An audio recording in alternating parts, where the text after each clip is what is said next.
Innal hamdalillah nahmaduhu wa nasta'inuhu wa na'udzu billahi min shururi anfusina wa min sayyiati a'malina may yahdihillahu fala mudilla lahu wa may yudlil fala hadiya lahu wa asyhadu an la ilaha illallah wahdahu la syarika lahu wa asyhadu anna Muhammadan abduhu wa rasuluhu. Allahumma salli wa sallim ala habibina wa syafi'ina wa qurrati a'yunina Muhammadin rasulillahi wa khairil khalqi wa ala alihi wa sahbihi alladhi jahadu fi sabili. Amma ba'du. Faya ayyuhal hadirun fattaqullaha mastata'tum wasma'u wa ati'u wa anfiqu khairul li anfusikum wa man yuqa syuhha nafsi fa ulaika humul muflihun. Hadirin sidang Jumat rahimakumullah, puji syukur marilah senantiasa kita panjatkan kehadirat Allah Subhanahu wa ta'ala yang telah melimpahkan rahmat dan hidayahnya sehingga kita masih dapat merasakan manisnya iman dan dapat menunaikan ibadah sholat Jumat pada hari ini beserta para keluarga, sahabat, keluarganya dan kita sekalian pengikutnya. Hadirin sedang Jumat rahimakumullah, salawat teriring salam semoga tercurahkan kepada junjungan kita Nabi besar Muhammad sallallahu alaihi wasallam. Hadirin dan Jumat rahimakumullah, limpahan kasih sayang Allah Subhanahu wa ta'ala kepada manusia tidak terhitung banyaknya. Di antara bentuk kasih sayang itu adalah Allah memerintahkan kepada manusia untuk bertakwa semampunya. Takwa semampunya adalah mengerjakan amal yang dapat mendekatkan diri kepada Allah sesuai kadar kemampuan dan kekuatan seorang hamba, tidak memberatkan. Allah menghendaki kemudahan bagi manusia.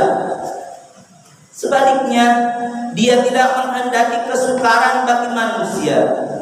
Dalam Quran surat At-Taghabun ayat 16 Allah Subhanahu wa taala berfirman, A'udzu billahi minasyaitonir rajim.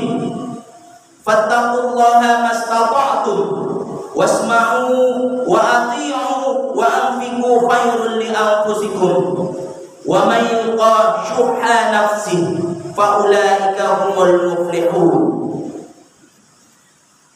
Artinya, maka bertakwalah kamu kepada Allah menurut kesanggupanmu, dan dengarlah serta taatlah dan nafkahkanlah nafkah yang baik untuk dirimu. Dan barang siapa yang diberi arah dan kekikiran dirinya, maka mereka itulah orang-orang yang beruntung. Ma'asyiral muslimin rahimakumullah, perintah untuk bertakwa semampunya ini dikuatkan oleh pernyataan Nabi Sallallahu Alaihi Wasallam Dari Abu Hurairah, Nabi Muhammad sallallahu alaihi wasallam bersabda, "Ma nahaitukum anhu fantahu wa ma amartukum bihi fakhudhu minhu mastata'tum." Apa yang aku larang untukmu, maka jauhilah, dan apa yang aku perintahkan untukmu, maka laksanakanlah semampu kalian. Hadis riwayat Muslim. Hadirin dan Jumat rahimakumullah. Dahulu pada masa Nabi Muhammad sallallahu alaihi wasallam, ada sebagian sahabat yang terlalu semangat dalam beribadah sehingga membuat mereka sakit. Mereka bangun di malam hari dan puasa di siang hari. Mengetahui hal itu, Nabi sallallahu alaihi wasallam lalu menyampaikan bahwa segala sesuatu punya hak yang mesti dipenuhi. Mata punya hak untuk dipenuhi. Demikian halnya dengan bagian tubuh yang lain. Juga istri, keluarga dan tetangga. Imam Asyuyuti menjelaskan bahwa perintah untuk bertakwa semampunya adalah bentuk keringanan, kemudahan, dan kasih sayang yang diberikan Allah Subhanahu wa ta'ala kepada hambanya. Sementara Imam At-Tabari menjelaskan bahwa bertakwa semampunya bukan berarti menyepelekan kewajiban dan larangan yang sudah ditetapkan oleh Allah Subhanahu wa ta'ala. Agama Islam menekankan keseimbangan antara dunia dan akhirat. Oleh karenanya, umat Islam dilarang lebih mementingkan satu dari lainnya. Selain tidak boleh hanya berorientasi pada dunia, umat Islam juga dilarang hanya berorientasi pada akhirat. Keduanya harus seimbang. Dunia iya, akhirat juga iya. Keseimbangan itu bisa terwujud jika seorang hamba menyibukkan diri dengan 3 hal. Yang pertama, membekali diri untuk kembali ke tempat asalnya, yakni dengan memperbanyak amal soleh. Amal yang baik adalah yang dikerjakan secara istiqomah dan tidak membuat seseorang menjadi bosan. Dari Aisyah radhiyallahu anhu, Rasulullah sallallahu alaihi wasallam bersabda, "Khudhu minal amali ma tutiquna fa wallahi la yas'amu Allahu hatta tas'amu." Hendaklah kalian beramal sesuai dengan kemampuan kalian, karena demi Allah, Allah tidak akan bosan hingga kalian sendiri yang bosan. Hadis riwayat Al-Bukhari dan Muslim. Yang kedua, berjuang untuk membiayai kehidupannya di dunia, yakni dengan bekerja. Allah membenci hamba yang malas beraktivitas, dan banyak ayat Al-Quran tentang ini. Allah memerintahkan hambanya untuk bertebaran di muka bumi dalam rangka mencari rizki dan karunia-Nya. Pekerjaan yang baik adalah yang diniatkan dan diorientasikan untuk meraih keridhaan Allah Subhanahu wa ta'ala. Yang ketiga, mencari kesenangan dengan cara yang halal. Islam tidak pernah membatasi umatnya untuk mencari kesenangan di dunia, selama kesenangan itu tidak melanggar aturan yang sudah ditetapkan Allah Subhanahu wa ta'ala. Kesenangan itu bisa dicari di keluarga, hewan peliharaan, olahraga, dan sebagainya.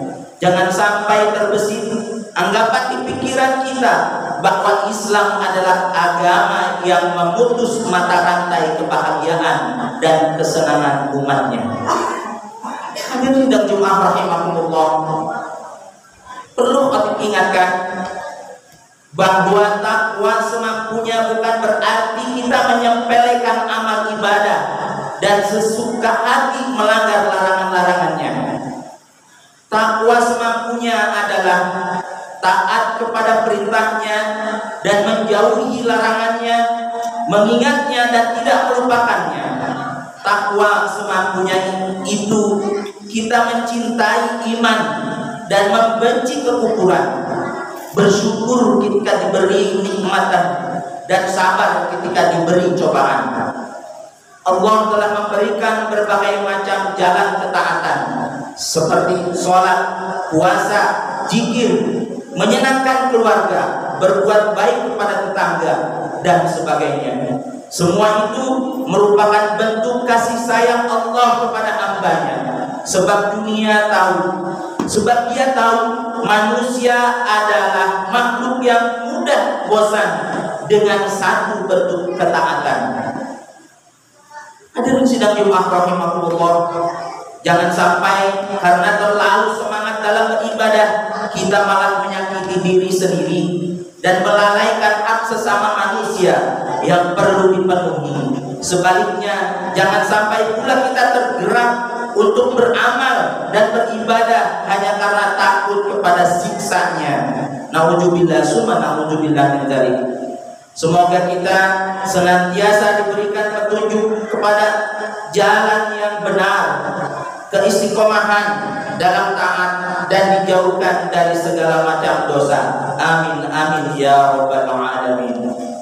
Barakallahu li wa lakum fil Qur'anil azim wa nafa'ani wa iyyakum bima fihi minal ayati wa dzikril hakim wa taqabbala minni wa minkum tilawatahu innahu huwas samiul alim. Wa qulu rabbighfir warham wa anta khairur rahimin.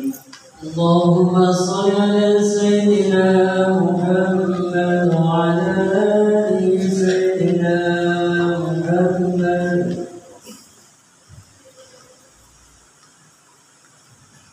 Alhamdulillah hamdan katsiran kama amar. Ashhadu an la ilaha illallah wahdahu la syarika lah irghaman liman jahada wa kafar. Wa ashhadu anna Muhammadan abduhu wa rasuluh sayyidul khalaiqi wal bashar. Allahumma salli wa sallim ala Muhammadin wa ala alihi wa sahbihi ajma'in. Amma ba'd, fa ya ayyuhal hadirun fattaqullaha mastata'tum wasma'u wa ati'u wa anfiqu khairan li anfusikum.